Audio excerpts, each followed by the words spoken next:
He had 2 bottles of scotch in there and 2 glasses, and in his old Irish voice, he's like, "Hey, you over there smoking a cigar?" I said, "Yes, sir." He goes, "Get your ass over here." We sat there and drank a bottle of scotch, and he goes, "How'd you like that bottle?" I said, "It was really good." He goes, "That was a 122 bottle of scotch we just finished." I said, oh, my goodness.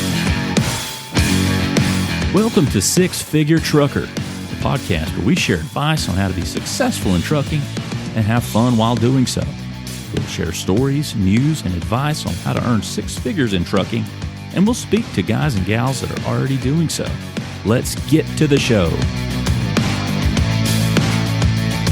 Hello, everyone, and welcome to the Six Figure Trucker, brought to you by Norton Transport. Now, this is a podcast where we elevate and celebrate the driver of the trucks and the buses and the dump trucks and the garbage trucks that go round and round and make this country what it is. We move the trucks that move the goods. Now, tonight, on this edition of the Six Figure Trucker, we're breaking out of the box a little bit, thinking outside of the box, and we have a gentleman join with us. He is somewhat related in the industry, or very much related, on the bus side. Now, we've had a lot of drivers on the podcast before, but tonight we have somebody who works on the sales side in the bus industry, and this is Barry Benesch. Barry joins us now. Barry, how are you? I'm good. How's everybody out there? Oh, we're doing great, doing great. Now, tell us where you are now, Barry, and what you're doing. Well, actually, right now I'm on the back porch of my home in Columbia, Maryland, with a cigar in a hand, figuring out what I'm going to be drinking along with the cigar later on this evening. You asked, I'm telling you. Absolutely. We'll circle back to that here in a minute because I think we can talk long and interestingly about that in a minute there. But Barry holds a special place in the history of Norton Transport with our owner and founder, Calvin Norton, because I guess the way I understand it, there was a gap that was bridged by you. Kind of walk us through how you came into relationship with Norton Transport. All right. It's a kind of a unique story. Well, I guess many of you know Calvin and part of his family and a large group of his friends worked for Bluebird in Lafayette, Georgia, in the manufacturing plant. And I met Calvin on some plant tours with customers down there, and they, greatest group of guys I've ever met. And at the time, Bluebird was providing transportation of the vehicles to the dealers once the vehicles were complete and ready to be shipped out. Well, a point in time came where Bluebird stopped providing that service for the dealers, and I guess I was having a conversation with Calvin saying, "Man, that really sucks." Somebody drive these buses up. And I mean, we're only about 1,100 miles away. And Calvin stepped up and said, "I think I can help you out with that." And so he was still working with Bluebird at the time. And on Thursday afternoon, him and a group of guys would jump in 5, 6, 7 buses, however many it was, and make 1 or 2 trips between Lafayette, Georgia and Beltsville, Maryland. And after the plant shut down and Calvin needed something to do, I believe that's how he started Norton Transport. I mean, the truth of the matter is, without the intervention or I guess a good friend stepping in, Barry Benesch, into Calvin there, things could have turned out a lot differently because that was in the growing stages of the company, and you certainly played a large pivotal role in it. Yeah, he moved many buses for me, and then it just spread out to other dealers, and now he's a rather large transport company. And I was joking with Calvin the other day. I was driving down to North Carolina, and I come around a curve on 81, and there's this huge billboard, "Come drive for Norton Transport." So I called him up and told him I wanted the job as a driver, but I wanted a $50,000 sign-on bonus. Well, he didn't hire me, but but it was worth a phone call, no doubt. It was worth a try. Nothing beats a failure but a try. Absolutely. I was in tow with the crew up at the Used Truck Association up in Maryland, National Harbor there, right across from D.C. That was back in November. I think Calvin paid a visit to you. Yeah, he did. I had dinner with him, and Kim Rayleigh. She was another Lafayette employee, and I think the only thing sweeter in Georgia than Kim Rayleigh is their tea. But Yeah, she's a sweetheart. She's a sweetheart. Yeah, she is. But it was good to see Calvin and good to see Kim. I hadn't seen Kim in I don't know how long, but Calvin, every once in a while, he'll pop around and we'll have dinner or lunch or something. And sorry about the airplane. I'm in the flight path for the airport here. I got you. Hey, you've been in transportation all your life. You can't get away from it. Yeah, exactly. So really, you kind of block it out here after some time. Now, you were with Atlantic Transportation when you came into, I guess, bridging the gap with Calvin and his company. How long did you stay with Atlantic Transportation? Because you've been in the bus industry for a long time. I'm rolling into my 32nd year. I was with Atlantic Transportation and Bluebird for 19 years, and I've been with, actually, it's more than 32 years. I've been with K. Neal here since 2010, so almost 13 years. It'll be 13 years in October, so 12 and a half years pretty much. How much have you seen the industry change? Oh, my gosh. It's changed dramatically. I am on the bus side of the industry. K. Neal is a light, medium, heavy duty truck dealer along with a bus dealer. So I do see the truck industry also, but my main concern is the bus industry. Safety has always been the big thing in the bus industry. Obviously, they're transporting the most precious cargo out there, and the bus drivers are the main part of all that safety. But the vehicles themselves, if you look at the buses for the last 20 years, they pretty much all look the same. They haven't changed much. There's been some model designs and stuff like that, but all the increases are in the safety. Collision mitigation, intelligent braking, 360 cameras to give the driver a clear 360 vision around the vehicle at all times. Radar detection systems when the kids get off the bus to make sure there's no moving objects before the bus pulls away. Brighter stop arms, brighter LED lights on the exterior of the bus, more high intensity flashing strobe lights so people see that the 8-lamp system is flashing and they know they have to stop. Dual stop arms on the side of the bus now, more efficient emergency windows, more efficient roof hatches, just safety. But if you take the safety stuff out of the buses really haven't changed much in 20 or 30 years for that matter. Being in the bus industry for so long and seeing all the advents of safety, all the changes, how much have you had to stay educated on all these changes? I mean, just listening to you talking about it, obviously it seems to come like secondhand to you. It's an ongoing education process. My first year in the business, I was actually selling commercial buses. We didn't even have the school bus distributorship at that point. And a wise man actually in the town of Columbia where I now live, his motto was knowledge is power and power is knowledge. And that always sunk in with me. So I am constantly learning. I mean, I try and learn something every day. Sometimes it's difficult. Sometimes it's things I don't want to learn, but you really have to stay up with it. Now with the electric vehicles on the rise and all that, and all the safety around running electric vehicles. I mean, it's an ongoing educational process, and there's always new products coming out there that you have to learn about, which, everybody thinks theirs is better and safer and bigger and better than the next guy.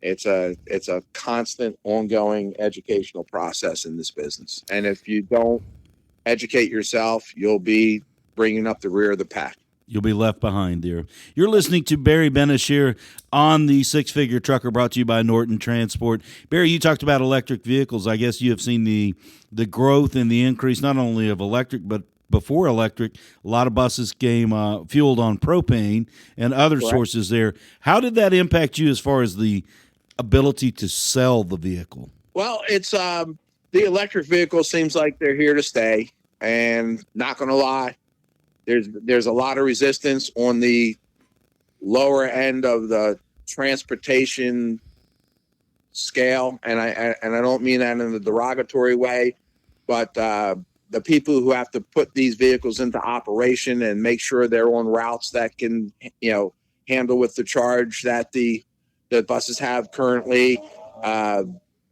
but the pressure from the politicians and from the commissioners and from the parents and from everybody else is high. So I describe the electric bus market now as the demand outweighs the technology. Everybody wants the electric buses, but they're not for every route that's out there. Gotcha. We're in the infantile stages of electric vehicles. I know some people say, "Oh, we've had electric for 5 or 10 years at this point," but it's a whole new ball game now. It's it's not your mama's electric bus. It's a whole new game, and the technology out there, the battery technology is changing every day with decreased charging times, I should say, not increased charging time.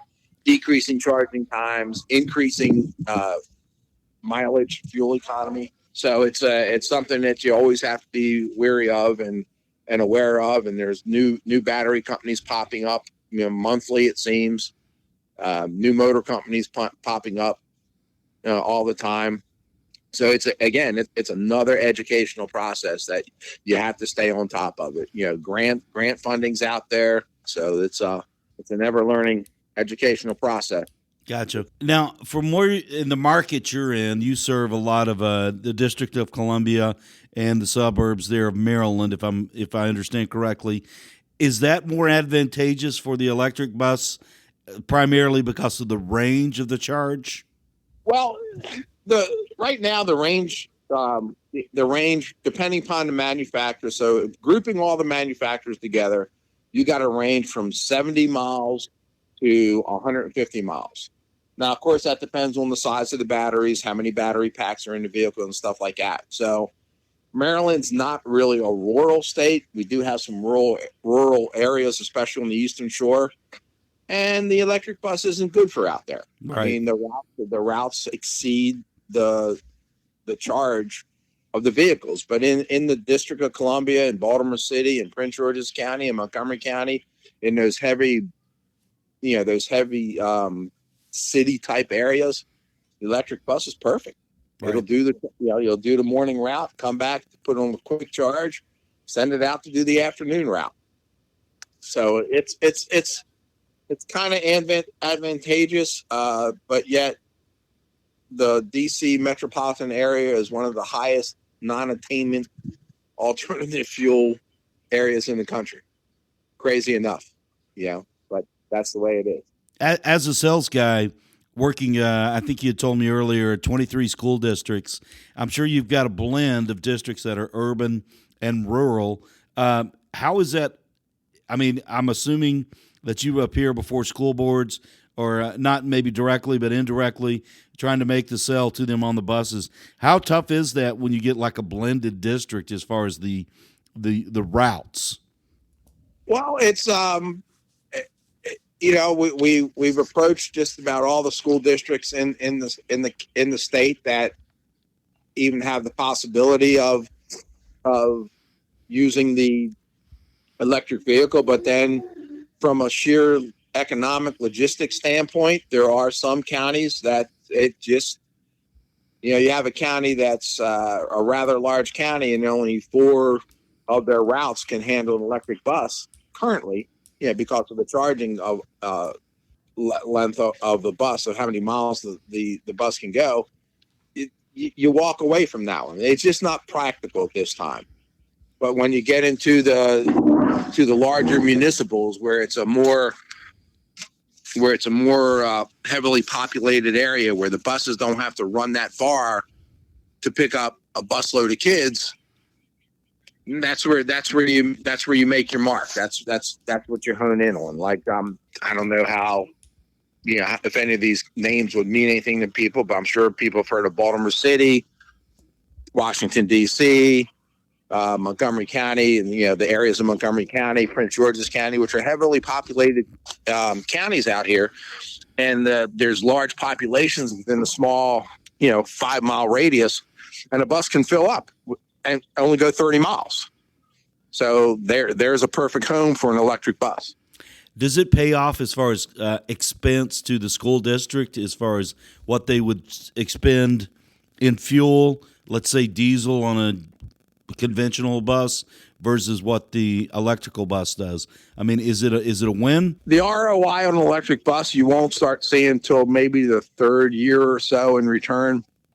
Yeah, you got to realize you don't have no oil changes to deal with. You basically have nothing to do on the motor itself. Electric motors run and run and run. You have your normal brake wear, you have your normal tire wear, you have your normal glass breakage, your upholstery damage, you have that. Your service intervals are cut out, and it takes time to recoup that savings with an electric bus. Now, the electric bus themselves, with EPA grants and local grants and stuff like that, most of these municipalities aren't really paying a dime for the electric bus. And there's infrastructure grants, and your local power companies they have funding to put the infrastructures in. Mm-hmm. So your only expense truly, besides your maintenance costs and your reduced maintenance costs, is the charging of the bus. And right now, the charge per kilowatt hour to do a mile is less than what it costs to fuel that vehicle with a gallon or quarter gallon or whatever gallon per percentage of gallon of diesel fuel. I got you. It's obvious listening here to Barry Benesch here on the Six Figure Trucker, talking about school buses, electric school buses, and he talked about learning every day that he seems to be at the front of the class on this. And speaking at the front of the class, we're closing in on the end of the school year for this year, a couple months away before most kids will be getting out for the summer. Where do you see the changes when it comes back to rocking back into school for the 24 year, say August? Well, I'm sure the parents will be happy about that, but the kids won't be. To start off with, I think every school district across the country is going to be into that challenge of, do we have enough drivers to drive these things? That's an ongoing issue, and I guess anybody listening to this, if they pay any attention to their school districts, driver shortage is a national epidemic. You want to use the term pandemic, you can use that, but drivers are everywhere. And I think in the minds of every school transportation supervisor and every director and every board of education, their issue is, are we going to have people to drive these buses when school starts? But I think that the school systems always figure a way around it. Sometimes it's not the most convenient way, but you have buses doing dual runs to the same school where they only had to do one run. They'll have to double back and pick up another load of kids. And I get it's a bell structure change is what it comes down to. So sometimes schools will be starting earlier and staying open later so they can fulfill getting all the little kids to school on time. It's one of those things we almost have to wait and see how it turns out. What's the time frame allotted for a charge cycle on a school bus? Well, there's two different cycles for that. There's what's called the slow charger, which is your typical AC charger, and that can be anywhere from 8 to 12 hours, depending upon the kilowatt power of the charger itself. And then you have a 2 to 3 hour charge on the fast charger, and again, that depends on the kilowatt hours of the charger itself. So I'm presuming that you have, in a district like DC, buses run the morning route, charge during the downtime, go back and pick them up in the afternoon or take them home in the afternoon. Yeah, and DC doesn't. DC, everything goes to a lot, so no one takes a bus home in DC. And in most other counties, that's the same also. But the days. I just had this conversation today on a Facebook group. The days of drivers taking buses home, if that bus becomes electric, is pretty much done, unless that vehicle has a way to charge during the day, last the afternoon run, and then can handle the next morning run before charging. It's cost prohibitive to put a $30,000, $40,000, $50,000 charger, just a charger, into a residential home. Sure. Because then you have to run the power to that home. Sure. So those days are pretty much over. So it's and the districts that I'm dealing with now have a combination of fast and slow chargers. They'll do the fast charge. Obviously, a fast charge is more expensive to charge than a slow charge. Guess the way to relate it is, like having your air conditioner set on 65 degrees as opposed to 72 degrees. Right. It's going to cost you less to AC that home at 72 than it is at 65 because Sure. the AC's not running as hard. It's the same with the charger. If it's on a fast charge, it's charging faster, drawing more power. If it's on the slow charge, it's charging slower, drawing less power. So Sure. the districts are buying both the fast and the slow charge to handle overnight charging on half the buses, and then fast charging on the other buses, and then pulling those buses off the chargers, and then the leftover buses that have to be charged, will be hooked up to the fast charge or the slow charge, depending on what's available at the time. Gotcha. It's a work in progress figuring all this out, and it's not perfect because it's new technology. But like I said earlier, the technology is changing every day, and someday it'll be a perfect world, and everything will be electric, and all the routes will be set to handle electric vehicles, and that day will come. It's not going to come tomorrow. It's not going to come next week, but someday it will be here. It's on the way. It's on the way. It's on the way. And it applies to trucks too. We have several electric trucks out there on the water and out on the roads. It just definitely affects the electric, the short haul electric truck. I mean, the long haul trucks, they're definitely working on that, and there are some out there too. But the distance they can run is certainly restricted. Gotcha. You're listening to Barry Benesch here on the Six Figure Trucker, brought to you by Norton Transport. Barry, we talked a lot there extensively about school buses and the electric school buses. Now, you had mentioned light, medium-duty trucks also from K-Neal there. Now, are you in the sales of electric only or a blend of electric and conventional fuels? Well, I head up the electric vehicle department for K-Neal, but I did pull in the truck sales manager because we kind of work together when it comes with an electric truck, because I'm more in tune to the charging and to the grants and things like that, and he obviously knows how to spec a truck out. I stick to what I know best, and I do not know truck specs best. I know bus specs, better, or best in the company, and that's what I stick to. So, and I do still do diesel. I still have contractors and municipals who are still buying diesel vehicles. So I do mix it up. Where do you see the market in the light, medium duty, and even stepping up to heavy duty trucks on the electric side? Where do you see that? We're talking in 2023 March, last day of March in 23. Let's say 25. Where do you see it then in 2025? Well, I mean, in Maryland, Maryland is adopting the California CARB emissions requirements, which are pretty strict. So I think here in Maryland, we're going to see a lot more electric truck demand, but I believe that it's mostly going to be on the 3s, 4s, 5s, not so much the tractor side of it, unless it's a short haul tractor. I think you'll see it in the box trucks industry, in the moving industry, in the small service truck industry, where these vehicles are staying quasi local and can return to base every night and sit there and charge. Gotcha. Unfortunately, throughout the entire country, the infrastructure for charging vehicles is, again, way behind the demand for electric vehicles. So it'd be difficult to drive an electric vehicle cross country right now. Oh yeah. You wouldn't make it too far. Not at all.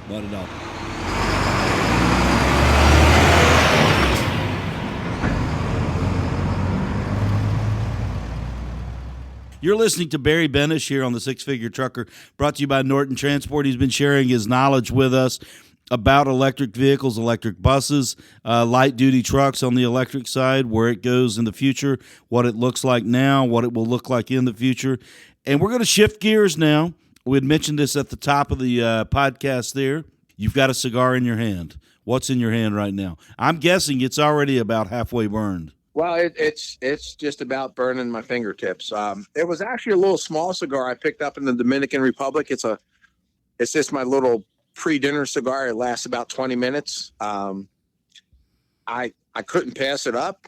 You got 30 cigars for $8 American. Oh my goodness!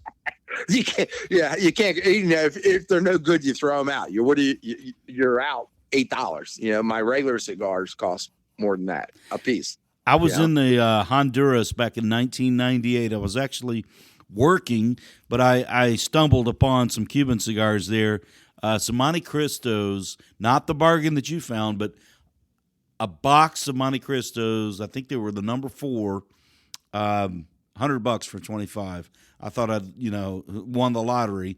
But where did you find these in the Dominican?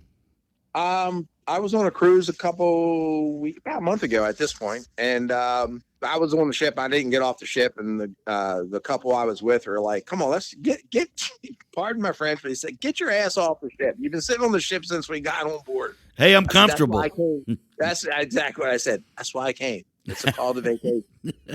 So he said, "Come on, just come right at the edge of the dock. There's some stores. Let's just walk around." So we walked around and saw these little cigars on the shelf, and I looked at them and said, "Well, they're Dominican. Dominican's got good seed, got good tobacco, good wrapper. $8. How do I go wrong?" So, how are they? They're not bad at all. I mean, they draw good. They burn evenly. They burn slow. I don't have to poke them and stick anything down there to get a draw off of them. They don't unwrap. Are these like somewhere between 4 and 5 inches? I'm picturing here ring gauge about 42. Yeah, they're about 5 inches long. This one I'm smoking is a Santo Domingo handmade Dominican cigar. That's the only thing on the wrapper. I got you. You know, a long time ago, a previous girlfriend way back when, I was out with her father. We were playing golf down in Florida, and he met a guy, or came to be friends with a guy that was 92 years old, lived in St. Augustine, was from Cuba, and rolled his own cigars for $2 a stick. That's some of the best cigars I've ever had. Right there on the side of the street, right in St. Augustine. I mean, it's great to find cigars like that. Do you have a go-to, or are you all over the map? I'm not all over the map. I do like several different flavors or styles of the Rocky Patel. I like Oscar Leaf by Oscar. Mm-hmm. I don't know if you ever had one of them, but they're a unique cigar. They come wrapped in a cigar leaf. So you got to unwrap the leaf before you smoke the cigar. Yeah, the rough leaf there. And I like Monte Cristos. You said, as a matter of fact, I got about 10 or 15 more Cuban Monte Cristos left in my humidor.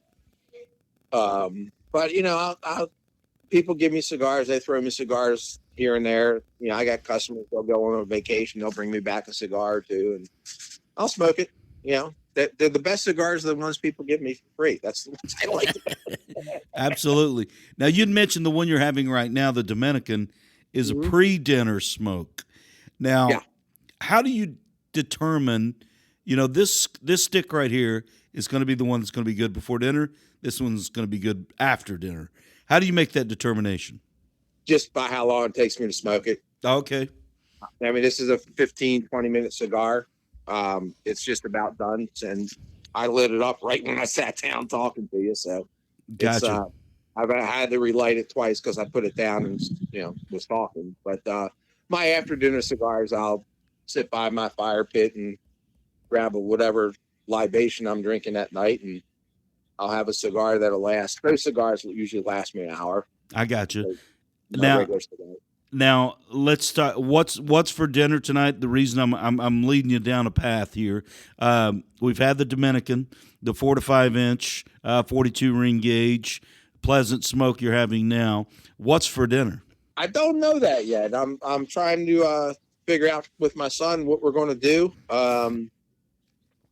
Could be a leftover night. Could be a pizza night.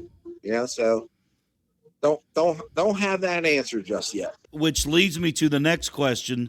Let's say it's pizza or a leftover night there. What's going to follow on the palate as far as the smoky treat? Tonight, I'm going to be smoking. I forgot what it was. It was a different cigar I saw in the store the other day. Oh, it was a Connecticut Cameroon nub. Oh, a nub. Now that's a great cigar for me personally because it's hard to beat the draw on a nub. I mean, I like to refer to a nub as a 2-ash cigar. That's all you need to ash. The first one, it's gonna pull back. Most nubs are what, about 4 inches, I guess, 4.25.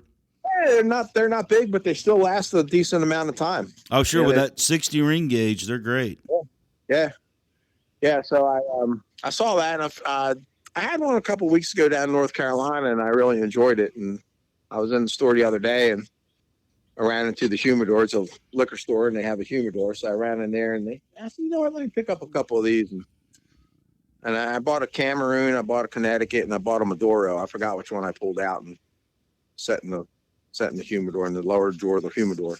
But gotcha. I pulled out the Cameroon. Have you had, by chance, are you more of a Connecticut Maduro guy? Which one? Where do you fall on the spectrum there? I'm a Toro type guy, so it's you're in the middle. In the middle of that. Yep, in the middle. Now, have you had, by chance, the Perdomo Champagne 10th anniversary? Yes, I have. Yeah. I want to hear your take on that one. I really like that cigar. It's a really nice smoke. I don't see them that often up this way. I mean, last time I saw them, it was in Dan's over on the other side of town, the other side of Baltimore. There's a cigar store which I stop in every time I'm on that side of town, and he had some in there, and he was showcasing them at the time. So I bought 4 or 5 of them, and I really enjoyed it. I really enjoyed that cigar. I was in Asheville, North Carolina, with a buddy, and we stopped at a cigar bar, Casablanca, in Asheville, in a nice district there in Asheville. And it was recommended to us, said, try the Perdomo Champagne 10th anniversary. Yeah. I got to tell you, for the money, that cigar blew me away. I said, that is a fine smoke right there. Yeah. And,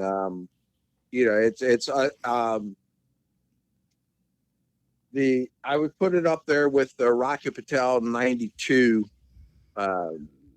vintage 92 cigar. That's a really nice smoke also. And again, it's one that's I don't see too often around here. Let's play a little theoretical game. $20 is the cap. You're getting a stick under $20. Give us your top 3. What's going to be the top 3 for under $20? For under $20, Rocky Patel 2002 Cameroon would be one. Leaf by Oscar. I mean, that's a $12 stick, and I'm telling you what, man, it's one of the better smokes I smoke. I mean, there's always some of those in my humidor. I'm taking notes right now. And my third one would be, what would my third one be? Well, my third one, I guess, would be a cigar that is only going to, only because of the name of it, is only going to be interesting to a few people. But Rocky Patel does a, what do they call that? It's not the Heroes. Let me pull one up. But Rocky Patel has a Ray Lewis cigar. Okay. And it's a good damn smoke. I mean, do you pay more for the name? Absolutely. But it's I forgot what they call the group of it. We had it's the Legend series. Oh yeah, I've heard of that one, the Legend series. Yeah, we were up in Indianapolis, we being the Norton Transport crew, for the work truck week, and we had a social event, and I think it was a knuckle. It's what's the guy, the chef, Guy Ferretti? Guy Ferrero. Yeah, Guy. Something. Yeah, I couldn't remember his name, but he had endorsed a cigar there, and it was actually pretty good. It was something knuckle something. It was a pretty good smoke. But I wanted to segue now that we talked a little bit about smokes. Do you have a drink in your hand right now? Not right now. I wait till after I eat dinner to start my drink. But I already got my drink pulled out. It's an Old Forester Barrel Select made for a liquor store that I buy from. It's 130 proof, and I can't wait to try it tonight. 130 proof. That's going to have a little bit of burn, but it could be a good burn. Could be a good burn. I find sometimes that the higher the proof, the burn is more acceptable. I understand. Now, how do you pair up your are you a bourbon Scotch guy, bourbon only Scotch? What's your mix? I used to be a strictly Crown Royal guy. Okay. And then year or so ago started like tasting some bourbons like that. And then just about a year ago, last February, a buddy and I went to the Bourbon Trail down through Kentucky, down through Louisville, Lexington, Bardstown, all that down there. And I've gotten to like bourbon quite a bit. And pairing, you were getting ready to ask me about pairing. I am not that much of a smoking, drinking snob. It's like, I'll smoke this and I'll drink this tonight. Just see what works. See what works, and I've never had a pair I didn't like. Well said. Let's talk about the Bourbon Trail for those people. You live in Maryland, Columbia, Maryland. Is that correct? Yeah, Columbia, Maryland. Yes, sir. I've got some friends that have made the Bourbon Trail. Tell us about it, what it's like. Is it worth the time and effort? I would say if you are a bourbon drinker of any type, and if you want to learn more about drinking bourbon and what bourbon's all about, you definitely want to do the Bourbon Trail. We did in 3.5 days, we did 17 different distilleries with tastings in every one of them. So who stood at the top of the pile? The Maker's Mark was good. The Rabbit Hole was very good. I was really surprised with the Rabbit Hole distillery. Old Forester was very good. And the Blanton's Buffalo Trace distillery, good, but kind of disappointing because they had nothing on the shelf to buy. I got you. You'd mentioned Rabbit Hole there. I have a cousin that lives in northern Kentucky, and she and I got together for a trip down to the beach, and not surprisingly, she's a very generous person, but unexpectedly, she broke out the Rabbit Hole for my birthday, the sherry cask. That's the Derringer. Yeah, I was blown away by that Rabbit Hole. That was really good, and there are so many good bourbons out there that pair so nicely with the cigar, but I am not a Scotch drinker by itself. But Scotch with a cigar, to me, makes all the difference. Do you venture into the Scotch much? I drink some Johnny Walker Triple Black on occasion. I'm not a big Scotch fan. I've had some good Scotch in my time, but I like whiskey. I like bourbon. I'll drink Scotch if someone's pouring it. I'll drink it. But I couldn't, one Scotch over another. Nah, I don't. Can't give any input on that. But I have had some good Scotch in my time. I remember drinking with an ex-retired policeman down in Ocean City one day, and he opened up this little suitcase, and he had 2 bottles of Scotch in there and 2 glasses, and in his old Irish voice, he's like, "Hey, you over there smoking a cigar?" I said, "Yes, sir." He goes, "Get your ass over here." So I go over there, and he says, "You got an extra cigar?" I said, "I sure do." I gave him a cigar, and he says, "Well, I got some extra Scotch." And I said, "Well, I'm not really much of a Scotch drinker, but I'm not going to turn it down as big as you are." So we sat there and drank a bottle of Scotch, and he goes, "How'd you like that bottle?" I said, "It was really good." He goes, "That was a 122 bottle of Scotch we just finished." I said, "Oh my goodness." I don't know what it was. Couldn't tell you to this day. But it was quite an enjoyable evening. We rolled out of that patio in the hotel around 3:00 in the morning. Oh, those are the best nights right there, the ones that bring back those memories and those great stories. Now, I haven't ventured too much into the Scotch world with too many to talk to elaborately about it, but you'd mentioned Johnny Walker Black. Have you had Johnny Walker Blue? No, I have not. Waiting for one of my friends who have money to buy that. That is, fortunately I did with the same buddy. I went to the cigar bar in Asheville. He had some Johnny Walker Blue. I mean, for people who have maybe new to Scotch, Johnny Walker Blue is certainly a good place to start. Oh yeah. What about Irish whiskey? Do you ever pair up an Irish whiskey with a good cigar? The only Irish whiskey I've ever had was Jameson, and that I don't know how many years ago that was. So I was the executive director of an organization I'm on the board of directors for, a nonprofit. She was a big Jameson drinker, and we had a drink a couple times. Never had any since. Gotcha. Now, what does the weekend look like for Barry Benesch here? Are you going to be taking in any of the Final Four? I don't know if any of your teams are in the Final Four because if you had a bracket, everybody's is busted. Yeah, no, I'm a Maryland fan. All my lineage of my brothers and sisters and nieces and nephews, every single one's gone to the University of Maryland. So gotta say I'm a Maryland fan. And the guys were knocked out a couple weeks ago, and the women were just knocked out last week. So, and I'm not really much of a basketball fan. I'm more of a football, baseball. Yeah, I mean, I couldn't sit here and talk to somebody for 5 hours about football or baseball or who's on what team and who's a rising star here or who's a rising star there. I'm a hometown fan. I'll sit here and I'll watch the game, and win, lose, or draw, I support the home team. I got you. Living in Maryland there in Columbia, you talked about baseball. Are you an Orioles fan or are you a Nationals fan? I am an Orioles fan. I don't know how old Barry Benesch is, but did you ever get the chance to see Cal Ripken play? Cal Ripken played in '83. I was in my 30s by then. Okay. 67. Okay, 67. But what was it like? I go back to the Boog Powell, Brooks Robinson, Mark Belanger, Orioles days. Okay, so you're a longtime fan. Yeah. And the Baltimore Bullets, when the Bullets were in – people don't remember the Bullets were in Baltimore at one time.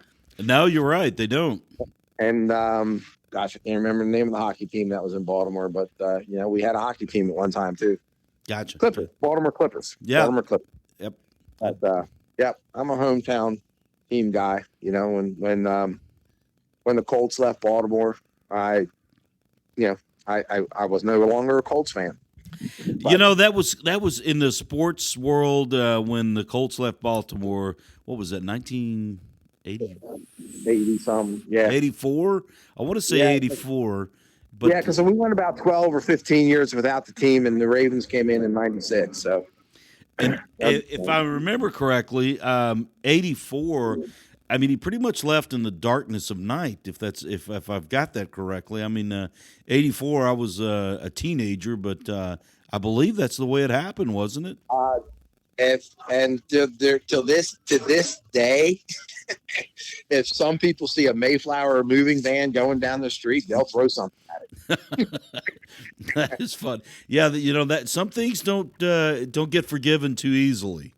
No, the Ursay name in this state is mud.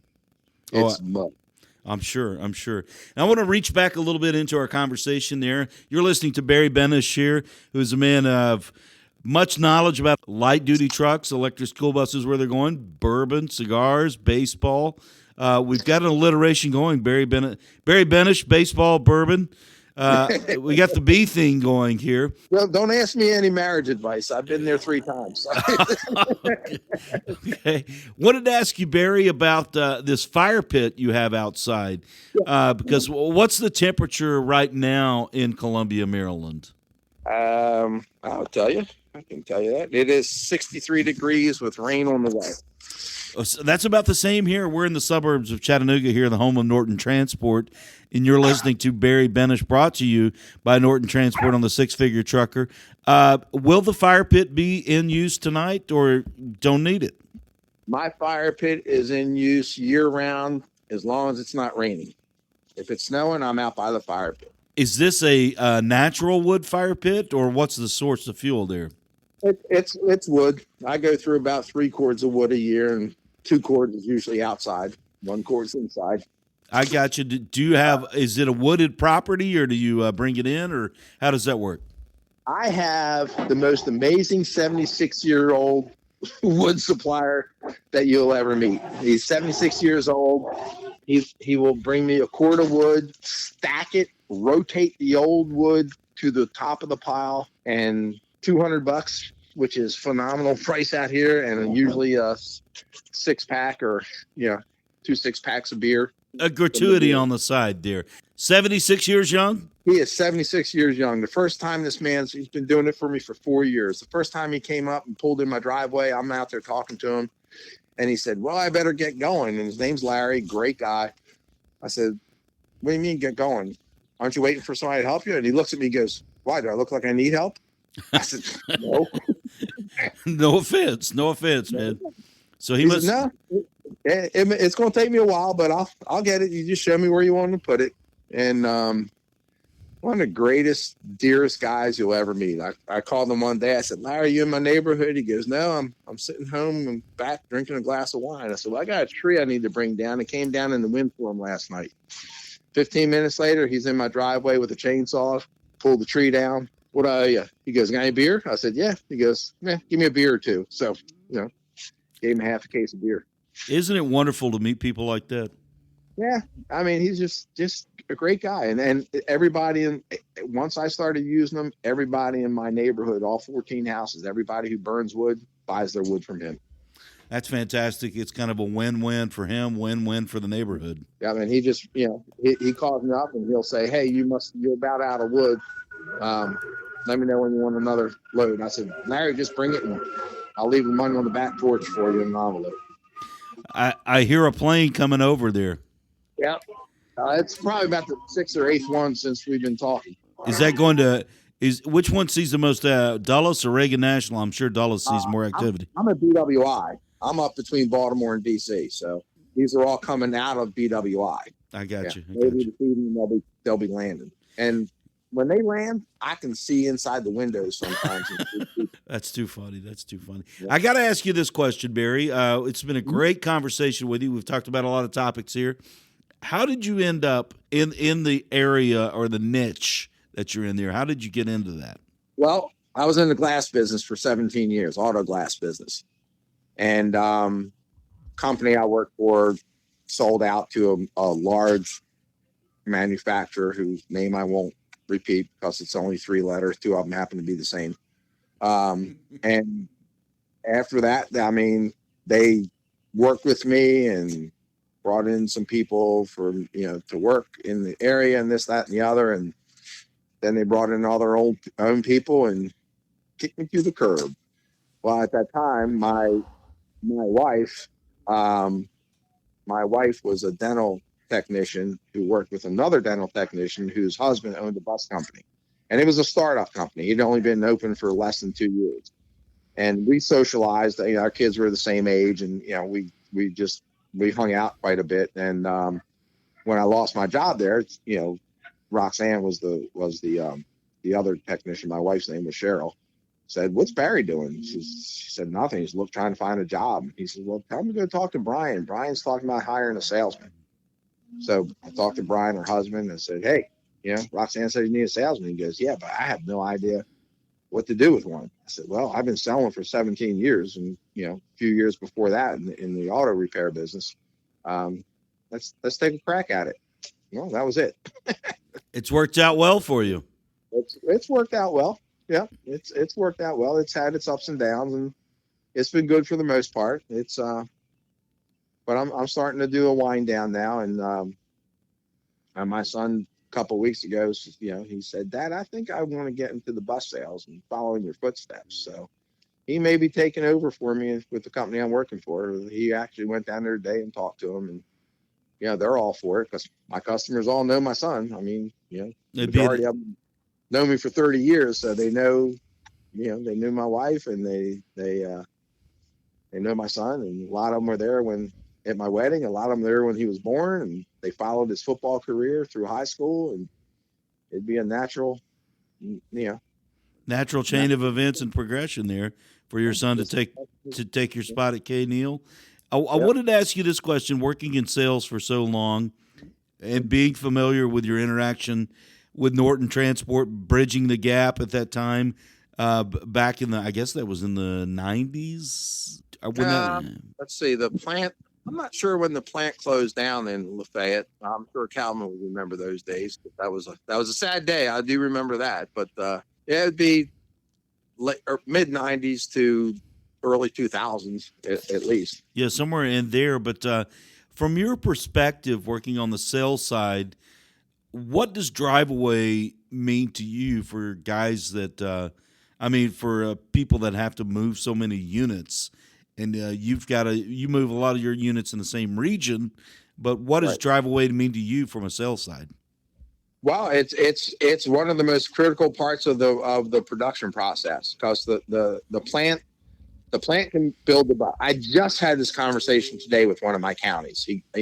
He says, you keep telling me the bus is going to be built in the end of March next year. He said, but when am I going to see it? I said, Joe, can't answer that. There's so many variables that I don't have control over that I can't tell you. And, the biggest one is, and God love Calvin and his company, and he does a great job for me and for anybody else out there.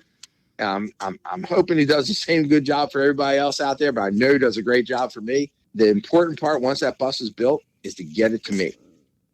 And that's what the Driveaway company is so important. And that's why I depend on Calvin so much. Calvin moves probably 80% of the buses I sell, and I sell 400 a year in a 600 bus market. And I depend on Calvin to do that. And because once I get the bus, the clock starts ticking on the interest as soon as that bus leaves the plant. So, it's a day and a half, 2 days to get it out here, 3, 4, 5 days from my shop to get it done. Then the customer has to come inspect the bus, and then they take it back and they go through their shop, and then they put it on the road, and they disperse it to wherever it's going for the next school year. And that could be a 2-week process. That's a good chunk of change on a $120,000 bus. Absolutely. So the Driveaway portion of it is critical. I can't wait 3 or 4 weeks for that bus to get to me once it's done, because when it's done, that's when the clock starts ticking to me. And the Driveaway companies out there, I know they got their challenges with drivers also, but Calvin seems to, or I'll say Norton Transport, seems to have a good grasp on it. They have plenty of drivers, and I typically don't have to wait very long once I say move this bus before I see it. So, and that helps my company a lot. Well, that's good to hear, Barry. And you're listening to Barry Benesch here on the Six Figure Trucker, brought to you by Norton Transport. Barry's not a trucker, but he moves a lot of buses, knows a lot about the bus industry, knows a lot about bourbon, knows a lot about cigars. And before we wrap up here, it's about dinner time for Barry, and I'm sure you're looking forward to dinner, fire pit, smoke, bourbon. There you go. Not necessarily that order. Smoke, bourbon, fire pit, probably. You got the gist of it. Absolutely. Barry Benesch, thank you very much for joining us. It's been an absolute pleasure talking to you. Each time we do this podcast, we do them weekly here on the Six Figure Trucker, brought to you by Norton Transport. We come up with a title, and usually it's something that comes from the conversation that sticks out, that resonates somewhat. And I want to bounce this off of you, Barry. How about burning one with Barry Benesch? That's awesome. Truckers out this way, hook me up with me, and enjoy the pit with me. Always have bourbon, always have cigars, and got plenty of beer. The family owns a brewery, so beers are plentiful out here. All right, Barry Benesch there on the Six Figure Trucker, brought to you by Norton Transport. Thanks for all the insight into the electric school buses for real, and the bourbon, and the cigars, and everything you have kind of intertwined together. We really appreciate it. All right, and all you truckers out there, man, keep it safe. Keep all them wheels on the road. All right, thank you very much, Barry. Enjoy your weekend. Okay, you too. Six Figure Trucker is brought to you by Norton Transport. Norton Transport is a drive-away trucking company that customers can rely on. It offers excellent independent contract driving opportunities to professional, courteous, and qualified drivers that can provide the kind of service we deliver. If you're interested in learning more about Norton, or just want to subscribe to the show, check out 6-figuretrucker.com. That's 6-figuretrucker.com.